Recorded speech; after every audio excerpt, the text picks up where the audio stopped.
This channel does not promote any violent, harmful, or illegal activities. All content provided by this channel is meant for an educational purpose only.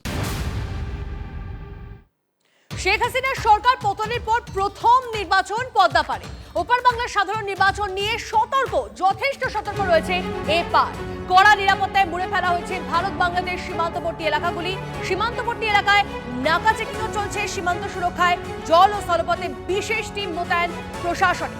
Prosenjit আমাদের প্রতিনিধি আমাদের সঙ্গে রয়েছে, প্রসেনজিতের সঙ্গে কথা বলবো। প্রসেনজিৎ, ওপার বাংলায় ভোট চলছে, আমরা দেখলাম যে যথেষ্ট নৈরাজ্যের একটা পরিস্থিতি রয়েছে, তার মধ্যে দিয়ে ভোট হতে চলেছে, ভোট চলছে, ইতিমধ্যে শুরু হয়ে গিয়েছে। সেক্ষেত্রে এপার বাংলা কতটা সতর্ক, সেক্ষেত্রে চিকেন্স করিডোর সেটা কতটা করিডোর, চিকেন্স দেখ কতটা এই সতর্ক রয়েছে, সে সমস্ত বিষয়টা যদি তুমি একটু জানো।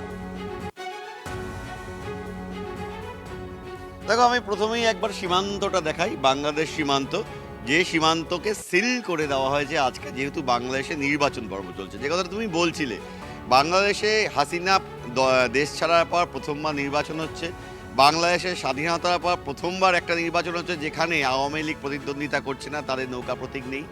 বাংলাদেশের এই নির্বাচনে প্রায় 7 লক্ষ পুলিশ, 1 লক্ষ সেনা রয়েছে। তবুও গতকাল রাত থেকে বাংলাদেশ জুড়ে কিন্তু দফায় দফায় বিক্ষিপ্তভাবে নানা খবর মিলছে, যেখানে জামাতের বিরুদ্ধে অভিযোগ উঠছে যে বুথ দখল করে নেওয়ার। সেই জায়গায় দাঁড়িয়ে সেই বাংলাদেশের হিন্দুরা অনেকে আশঙ্কিত, এবং স্বাভাবিকভাবেই বাংলাদেশের আজকের এই নির্বাচনের পর সে দেশের মানুষের জনমত যদি ফুটে না ওঠে, সেক্ষেত্রে কিন্তু সেখানকার হিন্দুরা আবারও আক্রান্ত হওয়ার একটা আশঙ্কার জায়গা থাকছে, এবং যা হলে স্বাভাবিকভাবেই তার ঢেউ কিন্তু এবার বাংলাদেশে লাগবে। আমি একবার ওদিকটা প্রথমে নিয়ে যাই, যে রাস্তাগুলোকে যে সিল করা হয়েছে সেই জায়গাগুলো দেখাবো। দেখো, এই রাস্তা দিয়েই চলাচল করে, এবং এই দূরের যে গেট, এই গেটটাই একদম জিরো লাইন, এবং তার উপারটা বাংলাদেশ। এবং এই যে রাস্তাগুলো দেখো সিল করে রাখা হয়েছে, যাতে দুপারে অর্থাৎ দুদেশের মধ্যে যে যান চলাচল বন্ধ, পণ্যবাহী যান চলাচল বন্ধ। বিএসএফ সতর্ক নজর রাখছে বিভিন্ন সীমান্তবর্তী এলাকাগুলোতে।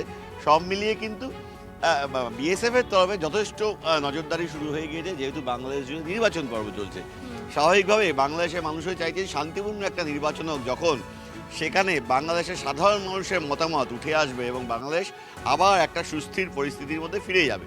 কিন্তু জামাত যেখানে নির্বাচন লড়ছে, এবং রাত থেকেই কিন্তু বিভিন্ন বুথে বাংলাদেশে সেখানে বুথ দখলের অভিযোগ উঠতে শুরু করেছে, যদিও বিএনপির তরফে কিছু প্রতিরোধ করার চেষ্টা করা হচ্ছে।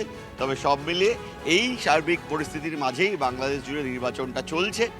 এই যে বর্ডারগুলো, প্রত্যেকটি বর্ডারকে কিন্তু এইভাবে সিল করে রাখা হয়েছে, বিএসএফ নজরদারি করা হচ্ছে, আকাশপথে বিভিন্ন নজরদারি রয়েছে, এবং সীমান্তবর্তী বিভিন্ন এলাকা জুড়ে স্পর্শকাতর যে সমস্ত এলাকাগুলো, সেই এলাকাগুলোতে বাড়তি নজর রাখছে বিএসএফের বাহিনী।